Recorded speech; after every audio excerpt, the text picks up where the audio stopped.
예, 오늘도 하나님 앞에서 하루를 시작하시는 여러분에게 오늘도 풍성한 하나님의 은혜가 임하시기를 간절히 축복합니다. 아멘. 예, 오늘도 사도 바울이 이 빌립보 교회에 이렇게 자신의 매인 것에 대해서 어떻게 유익이 있었는지에 대해서 먼저 말을 하고 있습니다. 지금 사도 바울은 감옥에 갇혀 있으면서 빌립보 교인들에게 이렇게 편지를 쓰는 것이라고 그랬습니다.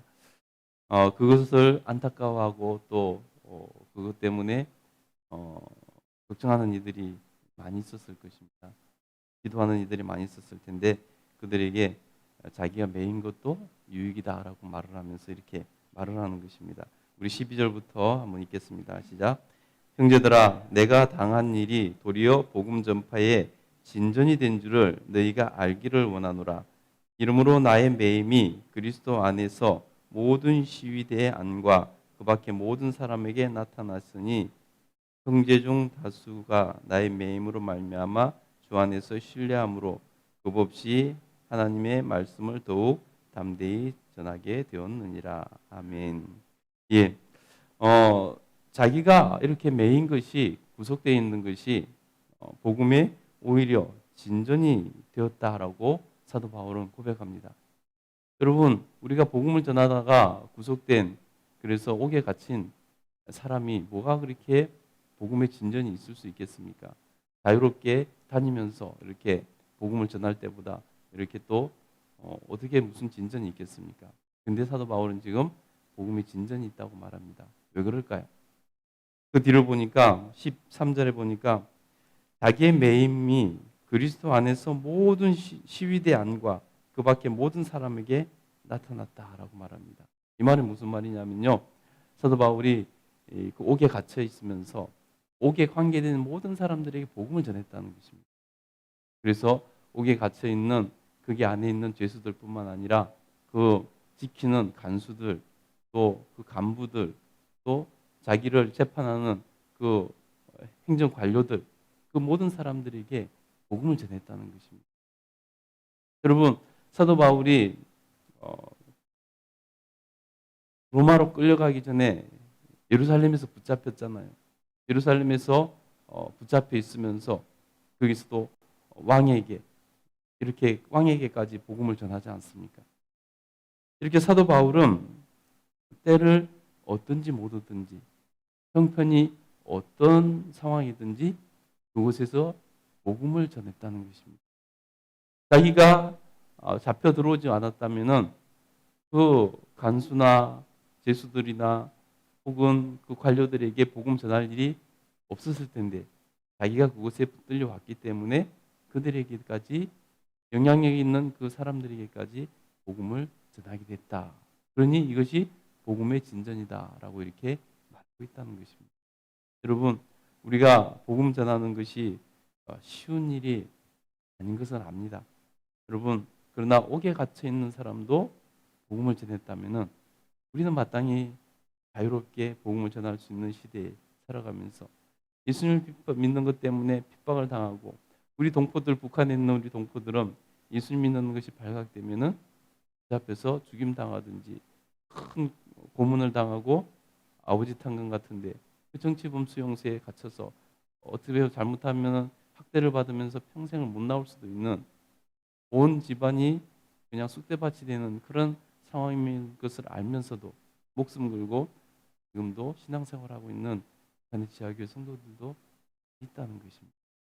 여러분, 그러니 우리가 이렇게 자유로운 곳에 태어나서 이렇게 자유롭게 복음을 전할 수 있다면은 사도 바울이 옥에서도 복음을 전했다면은 이건 마땅히 시대가 어떠하든지 뭐 사람들이 교회에 대해서 이러쿵저러쿵 말을 어떻게 하든지 상관없이 복음 전하는 일에 열심을 내야 될 줄을 믿습니다.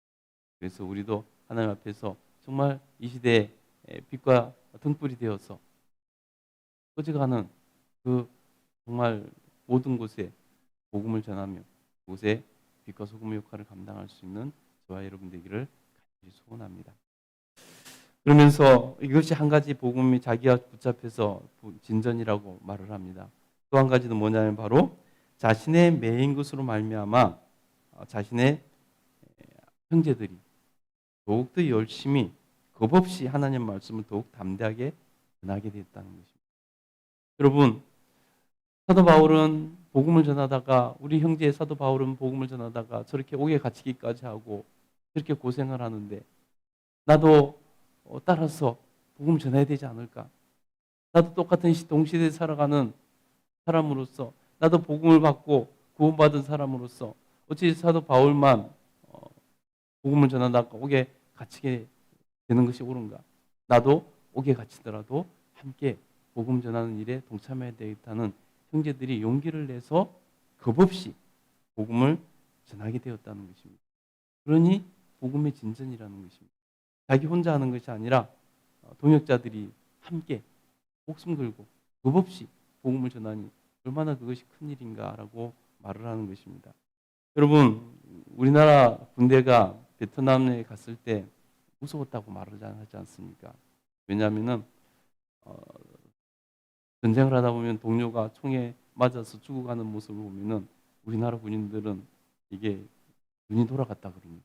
그래서 그냥 겁없이 가서 그냥 돌격하고 그냥 전우가 죽는 것을 보고서 피가 끓어서 못 참고 가서 그래서 한국 군인들은 무서우니까 베트남에서 베트남 군인들이 보면 피하라고 이렇게 지시까지 내려왔다고.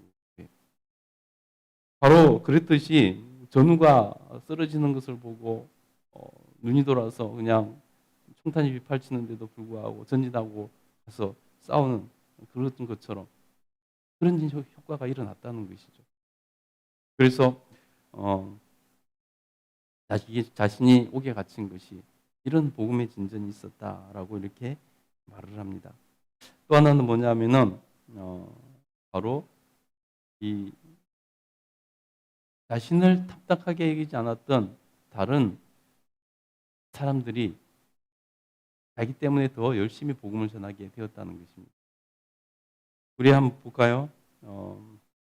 15절부터 한번 읽어보겠습니다. 시작.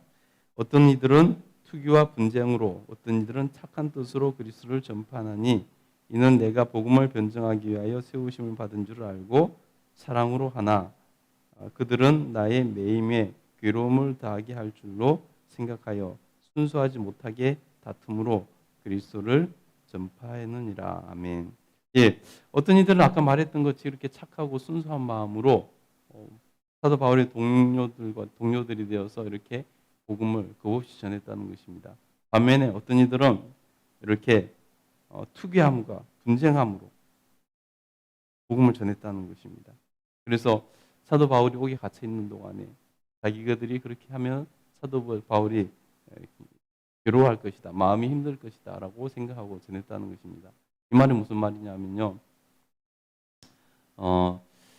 이 전통 유대인들은 사도 바울이 이렇게 이방인들에게 가서 복음 전하는 것을 별로 좋아하지 않았습니다. 왜냐하면 그 유대교 사상에 쩔어 있는 사람들이 예수님을 막 믿게 돼가지고 아직 뭐가 뭔지를 분간하지 못하는 가운데 열심만 있던 사람들이 있었다는 것입니다. 그래서 이방인들에 대해서 전통적인 유대인들은 이방인들에 대해서 호의적이지 않았어요. 그래서 전통적인 유대인들은 자기들만 구원받는 사람들이라고 생각했고 이방인들과 밥도 같이 안 먹었습니다. 자기들이 그들과 먹는 것은 섞이는 것은 이거는 안 좋은 것이라고 생각했습니다. 구원받지 못할 저주받을 사람들과 같이 먹는다는 것은 자기들에게 자존심 상하는 일이고 할 일이 못 된다는 것입니다. 그래서 그런 사상 가운데 전통 사상 가운데 내려오던 사람들이 복음을 듣고 예수님을 믿고 이렇게 회심을 하고 예수님을 믿게 된 사람들 가운데서 여전히 그것을 버리지 못하고 이방인들에 대해서 복음 전하는 것이 아직은 하나님 뜻인 줄을 모르는 그런 사람들이 있었다는 것입니다. 그래서 사도 바울이 그렇게 이방인의 사도로서 열심히 이방인들에 가서 복음 전하는 것에 대해서 탐탁지 않았던 사람들, 그들이 비판하고 했었는데 사도 바울이 옥에 갇힌 것을 알고 자기들의 방법으로 자기들이 열심을 내면서 이제 사도 바울은 못하니 이제 자기들이 경쟁적으로 투기하는 마음으로 경쟁심으로 이렇게 했다는 것입니다. 그것에 대해서 사도 바울은 어떤 마음을 했을까? 그들은 사도 바울이 괴로워할 것이다, 싫어할 것이다라고 생각했지만 사도 바울은 그렇지 않았다는 것입니다. 한번 볼까요? 사도 바울은 그에 대해서 어떤 마음이었는지 18절부터 한번 보도록 하겠습니다. 그러면 무엇이냐? 거칠으로 하나 참으로 하나 무슨 방도로 하든지 전파되는 것은 그리스도니 이로써 나는 기뻐하고 또 기뻐하리라. 아멘. 여러분 보세요. 이렇게 하든지 저렇게 하든지 복음이 전파되는 것이니 그러니 자기에게는 그것이 기쁨이라는 것입니다. 여러분 사도 바울의 기준은 확실했습니다. 자기의 좋고 싫음이 문제가 아니라는 것입니다. 자기가 인정받고 인정받지 못하고 이런 것이 문제가 아니라는 것입니다. 사도 바울의 기준은 뭐냐면 바로 복음이라는 것입니다. 자기가 옥에 갇혀서 복음이 잘 전파될 것 같으면 옥에 갇히는 것이 낫고, 자기가 옥에 안 갇혀서 복음 전파가 잘 되면 안 갇히는 게 낫고, 심지어 자기를 싫어하는 사람들이 자기가 갇힌 것 때문에 열심을 내서 복음이 더 열심히 이렇게 전파된다면은, 그렇다면은 그것 또한 좋고 이렇다는 것입니다. 여러분 우리 시대에 참 이런 포용성이 많이 줄어들었어요. 그래서 나와 같지 않으면은 다른 것은 틀린 것이라고 생각을 하고, 그래서 그것을 가지고 굉장히 낙심하고 또 배척하고 하는 사람들이 있다는 것입니다. 그런 사도 바울은 더 큰 그림을 봤다는 거죠. 그들과 차원이 다른 그러한 신앙생활을 하고 있는 모습을 볼 수 있다는 것입니다. 여러분 우리도 더 큰 그림을 볼 수 있어야 됩니다. 이단이 아닌 이상은 다 포용하고, 이단이 아닌 이상은 함께 갈 수 있는 그러한 돼야 되는 것이고요. 우리가 신앙생활을 짧게 범위를 좁혀서 교회 안에서 보면은 내 마음에 안 드는 사람이 있잖아요. 내 마음에 안 드는 사람이 있을 수 있어요. 왜냐하면 그 사람이 살아온 환경과 배경과 내가 살아온 환경과 배경이 다르기 때문에 그곳에서 충돌이 일어날 수 있습니다. 저 사람은 왜 저렇게 신앙생활하나? 왜 저 사람은 저거에다가 목숨을 거나? 이런 생각이 들 때가 있어요. 그러면 갈등이 생길 수 있죠. 그래서는 안 된다는 것입니다. 사도 바울처럼 넓고 크게 생각하고, 저 사람은 나와 배경이 달라서 생각이 달라서 그럴 수 있고, 이쪽을 더 강조하나 저쪽을 강조하나 신앙생활 열심히 하고 최선을 다해서 하면 되는 것이지 하고 이렇게 넓은 마음으로 같이 할 수 있어야 된다는 것입니다. 그것이 하나님께서 원하시는 신앙인의 모습 아니겠습니까? 여러분 하나님 앞에서 큰 그릇 되시기를 간절히 축복합니다. 아멘. 우리 19절부터 한번 보겠습니다. 이것이 너희의 간구와 예수 그리스도의 성령의 도우심으로 나를 구원에 이르게 할 줄을 나로 아는 고로 나의 간절한 기대와 소망을 따라 아무 일이든지 부끄러워하지 아니하고 지금도 전과 같이 온전히 담대하여 살든지 죽든지 내 몸에서 그리스도가 존귀하게 되게 하려 하나니 이는 내게 사는 것이 그리스도니 죽는 것도 유익함이니라. 아멘. 이게 사도 바울의 마음이라는 것입니다. 내가 성령님의 은혜와 여러분의 기도로 인해서 구원에 이르게 할 줄 아는, 이 말은 뭐냐면은 여기서 우리가 구원받고 천국 가는 그 구원을 말하는 게 아니에요. 성경에서 읽을 때 구원으로 써진 것을 다 그 천국 가는 구원으로 생각하시면 안 돼요. 병에서 낫는 것, 이것도 구원이라고 성경은 기록하고 있고요.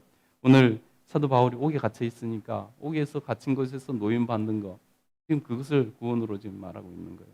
그래서 자기가 성령의 도우심과 여러분의 기도로 인해서 이 옥에 갇힌 곳에서 매임에서 이 노임 받을 줄, 구원 받을 줄로 믿고 있다는 것입니다. 알고 있다는 것입니다. 그러니 걱정하지 말라는 것이죠. 그러면서 나의 간절한 기대와 소망은 뭐냐면 나의 소원은 이거라는 것입니다. 바로 내가 살든지 죽든지 내 몸에서 그리스도가 존귀하게 되는 것이다. 이게 내 소원이다. 내 안위가 문제가 아니라, 내가 살든지 죽든지 내 육신의 안위가 문제가 아니라, 내가 그것을 바라는 것이 아니라 나는 살든지 죽든지 내 나를 통해서 그리스도께서 존귀하게 되는 것이 나의 소원이다. 나의 삶의 목표고 내 삶의 가치다. 라고 말을 하고 있는 것입니다.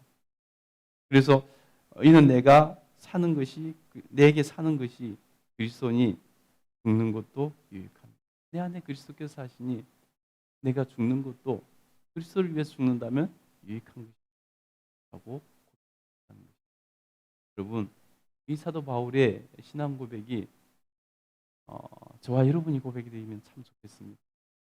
정말 우리의 가치가 됐으면 좋겠습니다. 우리의 삶의 기준이 되고 우리의 소원이 됐으면 좋겠습니다. 이것이 내 소원이 된다면 얼마나 내가 복음적이고 풍성하고 넓은 마음을 가지고 사도 바울처럼 살아갈 수 있겠습니다. 여러분, 우리가 이 마음을 품을 수 있도록 오늘 특별히 새벽에 많이 기도했으면 좋겠습니다. 함께 기도하겠습니다.